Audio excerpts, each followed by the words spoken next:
হয়েছে?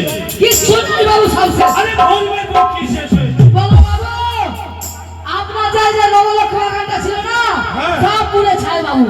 তাই নাকি? হ্যাঁ বাবু। আমার ওই নবলক্ষের বাগান পুরে ছারখার হয়ে গেছে।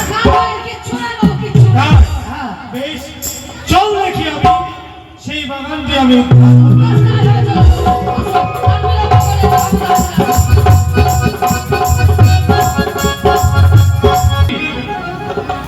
যেন এই বাগানটি উদ্ধার করতে ব্যর্থ হয়ে গেলাম না। আমি বুঝতে পেরেছি ওই এক চক্ষু কানি বেটি যেন ছলনা করে আমার কাছ থেকে সেই মহাজ্ঞান মন্ত্র হরণ করে ফেলেছে। তাই আমি নিরুপায় হয়ে গেছি। না না না, তাহলে এই বাগান আমি কিভাবে উদ্ধার করি?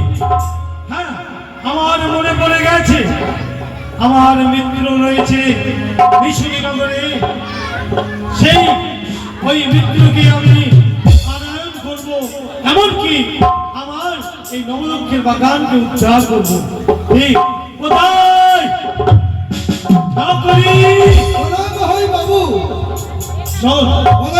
এই মুহূর্তে তুই মিশরীনগরে যাবি। কেন বাবু? সেইখানে আমার মিত্র রয়েছে ওঝা ধনঞ্জনী। আচ্ছা, জানিস না করি? হ্যাঁ বাবু বলেন। সেই দিন তুই আমাকে কিছু বলবি না, তাই একটি ওই মনসা আজ আমায় নিঃস্ব করে ফেলেছে। আমি তো প্রথমেই বলেছি বাবু। ও ছলনা করে আমার মহাজ্ঞান মন্ত্র হরণ করে ফেলেছে। আজকে আমি আমার সেই নবলক্ষের বাগান উদ্ধার করতে পারলাম না। হ্যাঁ বাবু। তাই তুই এই মুহূর্তে ছুটে যাবি সেই মিশরীনগরে, গিয়ে আমার কথা বলবি। বাবু পাঠিয়েছে, আপনার বিশেষ দরকার। ঠিক আছে, এই মুহূর্তে বাবু আমি আসছি বাবু, চলে যাচ্ছি। যা, ছুটে যা। হ্যাঁ বাবু। ঠিক আছে। যান, বাবুর আদেশ আমাকে পালন করতে হবে। তাই অনেকক্ষণ পর তাই আমি দাঁড়িয়ে দাঁড়িয়ে যাব। আমি দাঁড়িয়ে দাঁড়িয়ে যাব। দিল্লিতে বসে গেছে, ট্রেনের কোনো আওয়াজ নাই। বাঁচাও সাধু বাবা, তুমি বাঁচাও সাধু বাবা, বাঁচাও সাধু বাবা।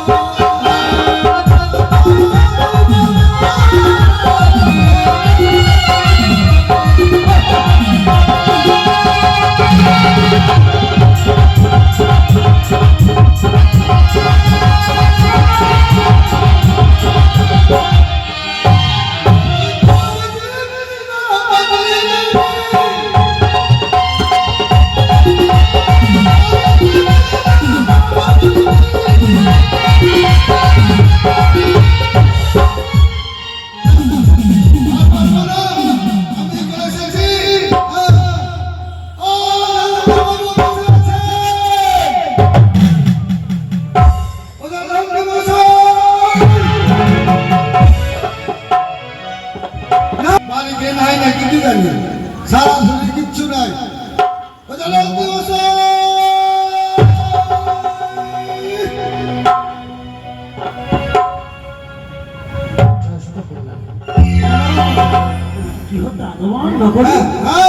বাবুর আদেশ আপনাকে নিয়ে যেতে এসেছি। কোথায়? কেন? এই চম্পলনগরে নবলক্ষর বাগান পুড়ে ছাই হয়ে গেছে। আর যে বাবুর মহাজ্ঞান মন্ত্র ছিল সেটিও হারিয়ে ফেলেছে। তোমার বাবুর নবলক্ষের বাগান ধ্বংস হয়ে গেছে। হ্যাঁ, কিন্তু তোমার বাবুর কাছে মহাজ্ঞান মন্ত্র ছিল, সে তো পুনর্জীবিত করতে সেও হারিয়ে ফেলেছে বাবু। হারিয়ে ফেলে। হ্যাঁ, ওই জন্য বাবু বললো আপনাকে নিয়ে যেতে। বেশ, তুমি গিয়ে সংবাদ দাও, আমি আসছি। বেশ, শুনলাম। আশীর্বাদ করো। কমলা, কমলা,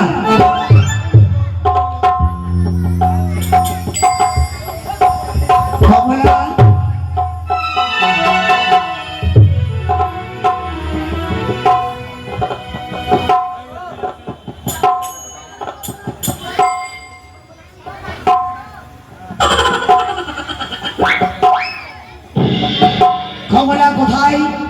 তুমি একেবারে সরে দিলে। প্রণাম। তোমাকে বহুদিন পূর্বে বলেছিলাম আমার চম্পলানগরে এক বন্ধু আছে, আমার মৃত্যু বলেছে, তাই আজকে তার বড় বিপদ, সেই বিপদে আমি যাচ্ছি। না স্বামী, কেন? তোমাকে আমি সেখানে যেতে দেবো না। ওগো, তুমি যখন বললে হ্যাঁ হ্যাঁ, যে আমি যাব ওই চম্পলা নগরে, বুকটা কেন দুর্দুর করে কেঁপে উঠল। শোনো কমলা, বড় ভয় কারণ নেই। পৃথিবীতে এসেছি মানুষের সেবা করার জন্য, মানুষের সেবা যদি না করতে পারি কিসের আমি মানুষ? আমি তো জানি স্বামী, তুমি দেশের সেবা করো, দশের সেবা করো, এই তোমার ধর্ম, তাহলে? সবাইকে রক্ষা করো। কিন্তু আমি তো কোনোদিন তোমাকে বাধা দিইনি গো। আজকে তুমি বাধা দিচ্ছ কেন কমলা? বড় ভয় হচ্ছে। ভয়? মন চাই না আমি তোমাকে সেখানে যেতে দিই, না জানি তুমি সেখানে গেলে আমাদের বিপদ হবে গো। কোনো বিপদ হবে না শোনো কমলা, তোমাকে একটা দুটি বাসি দিয়েছি, দুঃখের সংবাদ হবে দুঃখের বাসিতে টান দেবে, 6 মাসের পর আমি 6 রাত্রি আসবো। আর যদি কোনো সুখের সংবাদ হয় সুখের বাসিতে টান দেবে, আমি 6 মাসের পর 6 বেশ স্বামী, তাহলে চলো আমি নিজেই তোমাকে বিলম্ব হয়ে গেল।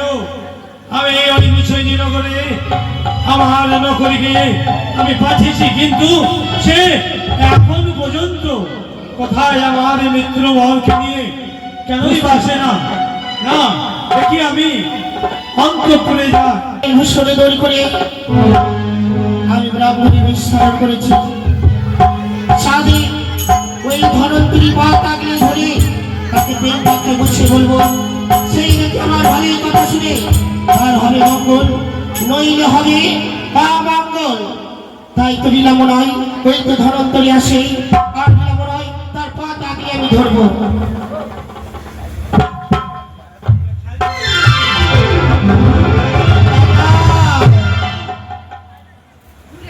কে তুমি?